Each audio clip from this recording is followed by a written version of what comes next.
अस्सलाम अलैकुम नाज़रीन, खुश आमदीद एंशंट टेल्स उर्दू में। आज हम लेकर आए हैं अर्तुगरुल गाजी के दिल दहला देने वाले सफ़र की किस्त नंबर 17, जहां ईमान, कुर्बानी और वफादारी एक नए इम्तिहान से गुजरते हैं। यह किस्त सिर्फ एक कहानी नहीं बल्कि एक सबक है, सब्र, हौसले और अल्लाह पर यकीन का। रात के सन्नाटे में कबीले पर एक पुरस्रार खामोशी छाई हुई है। दूर कहीं कुत्तों के भौंकने की आवाजें आ रही हैं। बच्चों के चेहरों पर खौफ और औरतों की आंखों में बेचैनी है। अर्तुगरुल खेमे के बाहर खड़ा आसमान की तरफ देखता है। इसके चेहरे पर दर्द मगर आंखों में ईमान की रोशनी है। तारगत आता है और कहता है, भाई, दुश्मन की चालें बढ़ रही हैं, कुछ बड़ा होने वाला है। अर्तुगरुल जवाब देता है, जो अल्लाह पर भरोसा करता है इसके लिए कोई दुश्मन बड़ा नहीं होता। तारगत कबीले के सरदार कर्तुगुलू अपनी चालों में मसरूफ है। वो लोगों के दिलों में अर्तुगरुल के खिलाफ जहर घोल रहा है।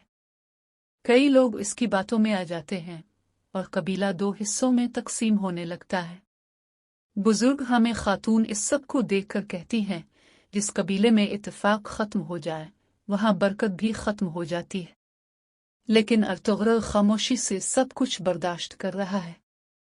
इसे मालूम है कि असल दुश्मन सिर्फ बाहर नहीं बल्कि अंदर भी छुपा हुआ है। एक रात अर्तुगरुल अकेला खेमे में बैठा दुआ कर रहा होता है। वो रोते हुए कहता है, ये अल्लाह, अगर मैं हक के रास्ते पर हूं तो मुझे हिम्मत दे। मेरे कदमों को लग़ज़िश से बचा और मेरे दिल को जुल्म के मुकाबले में मजबूत कर दे। ये मंजर दिल को छू लेने वाला है, जहां एक बहादुर सिपाही अपने रब के सामने आजिज़ी से झुकता है।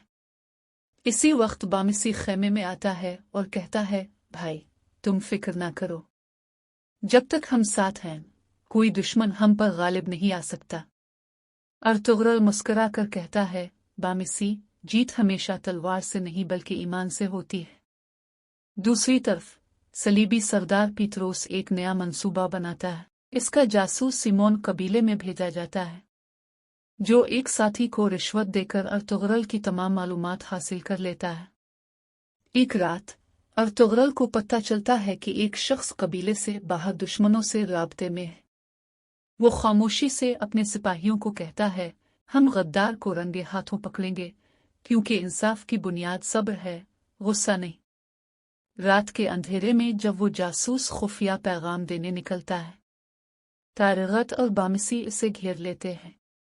गद्दार पकड़ा जाता है और कबीले के सामने इसका जुर्म जाहिर किया जाता है। अर्तुगरुल कहता है, यही होता है अंजाम उनका जो अपनी कौम से गद्दारी करते हैं। दुश्मन तलवार से नहीं, हमारे कमजोर ईमान से जीतता है। जैसे ही अर्तुगरुल को यकीन होता है कि दुश्मन कबीले के करीब है, वो अपने सिपाहियों को तैयार करता है। पूरे कबीले में तलवारों की झनकार सुनाई देती है। घोड़ों की टापी जमीन हिला देती है। दुश्मन हमला करता है। अर्तुगरुल, तारगत और बामिसी शेर की तरह लड़ते हैं। ख़वातीन खेमों में बच्चों की हिफाजत कर रही हैं और मर्द दुश्मन के सामने सीना तान कर खड़े हैं। एक मौके पर अर्तुगरुल अकेला दुश्मन के सरदार के सामने आता है। एक लंबी और ताकतवर लड़ाई होती है। आखिरकार अर्तुगरुल अपने वार से दुश्मन को जमीन पर गिरा देता है। वो कहता है, मैं इंसाफ के लिए लड़ता हूं, न कि इक़्तिदार के लिए, क्योंकि ताकत अल्लाह की है, बंदे की नहीं। जंग खत्म होती है। कबीला दोबारा सांस लेता है। हमें खातून अपने बेटे को देखकर शुक्र अदा करती है। बामिसी कहता है, भाई, तुम्हारे बगैर तो यह कबीला अंधेरा बन जाता। अर्तुगरुल मुस्कुरा कर कहता है, अगर ईमान जिंदा हो तो अंधेरा कभी कायम नहीं रहता। बामिसी तुलुआ आफताब का मंजर, परिंदों की चहचहाहट और कबीले में अमन की वापसी। किस्त का इख्तिताम एक खूबसूरत दुआ के साथ होता है, ए अल्लाह, हमें हमेशा हक के रास्ते पर कायम रख और हमें वो कौम बना जो जुल्म के सामने कभी ना झुके। ये दास्तान सिर्फ अर्तुगरुल की नहीं बल्कि हर इस शख्स की है जो ईमान और इंसाफ के लिए लड़ता है। अगली किस्त में एक नया इम्तिहान, ایک نیا دشمن اور ایک نئی قربانی آپ کا انتظار کر رہی ہے۔